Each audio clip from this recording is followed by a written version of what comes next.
কাঁচা আমের টক দিয়ে ফুচকা খেতে এত টেস্টি যে আপনি তেঁতুলের টক দিয়ে ফুচকা খাওয়া একদম ভুলে যাবেন। আর এটা যদি সংরক্ষণ করে রেখে দেন তাহলে কিন্তু অনেক দিন পর্যন্ত খাওয়া যাবে। এই টেস্টি টকটা বানানোর জন্য প্রথমে কিন্তু আমি কিছু আম ছুলে নিচ্ছি। আর এতগুলো কিন্তু বানাবো না, 2টা আম দিয়ে মাত্র বানাবো, বেশি লাগবে না, বাস 2টা আম আর একটু পানি, সাথে কিছু মশলা দিলেই কিন্তু আমাদের চটপটা একটা টক তৈরি হয়ে যাবে। আর এই টক দিয়ে আপনি কি পরিমাণ টেস্ট লাগবে আপনি বুঝতেও পারবেন না। তো অবশ্যই ভিডিওর পুরোটা দেখবেন, দেখলেই বুঝতে পারবেন যে আমি টকটা কীভাবে তৈরি করেছি। প্রথমে আমগুলো কিন্তু আমি ভালো করে ছিলে নিচ্ছি, ছিলে তারপর এগুলো ভালো করে ওয়াশ করে নিব। আর এই টকটা একবার ঠিকঠাক মতন সুন্দর করে বানিয়ে যদি আপনি ডিপ ফ্রিজে রেখে দেন তাহলে কিন্তু বছর খানিক পর্যন্ত খেতে পারবেন।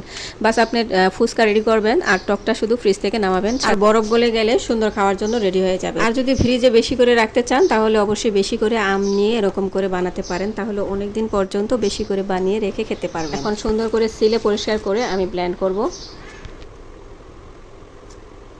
আজকে আমের টক দিয়ে ফুচকা খাবো, এই জন্য নিয়ে নিলাম আম, কাঁচা আম, দিচ্ছি একটু ধনিয়া পাতা, আর একটা কাঁচা মরিচ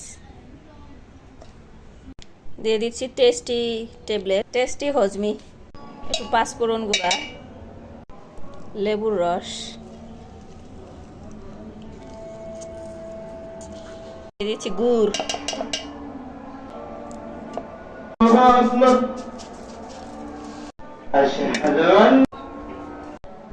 জিরা গুঁড়া, ধনিয়া গুঁড়া, সামান্য একটু শুকনা মরিচ,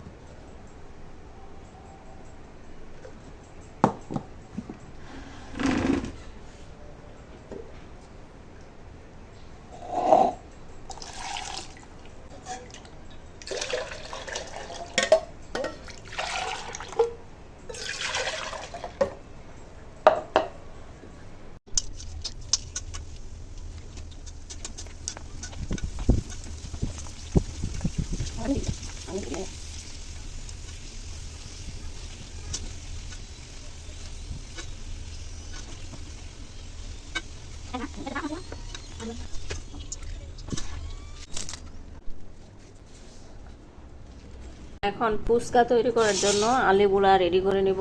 আলু গিয়ে এভাবে কুচিয়ে নিব,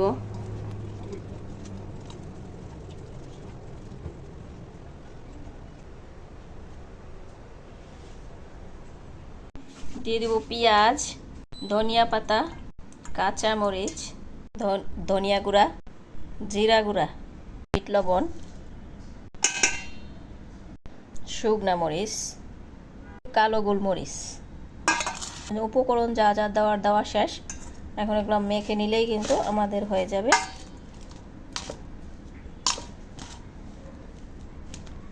দিয়ে দিব পাঁচফোড়নের গুঁড়া, এটা দিতে ভুলে গিয়েছিলাম, তো এটা এখন দিয়ে দিলাম।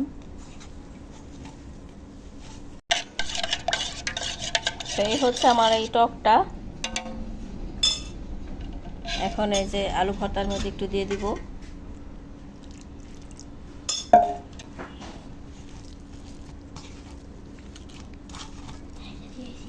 তো এখন আমাদের ফুচকার আলুটা একদম রেডি। তো এটা দিয়ে এখন তৈরি করব আমরা ফুচকা।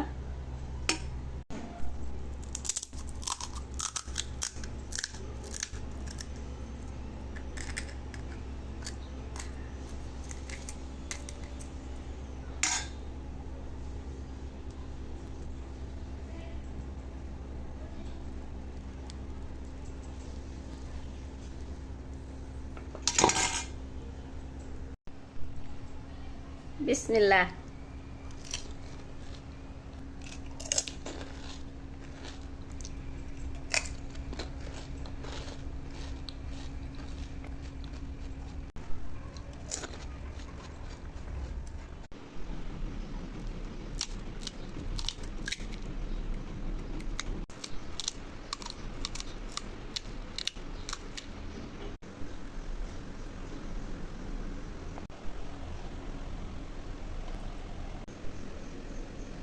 আর এখন যে টকটা দেখতে পাচ্ছেন এটা একটা কিন্তু আচারের টক, আস্ত আম দিয়ে আমি আচার তৈরি করেছি, সেই টকটাই কিন্তু এটার মধ্যে দিয়েছি। খেতে এত মজা আর এত ইয়ামি হয়েছে, আপনারা কি বলবো, অমৃত।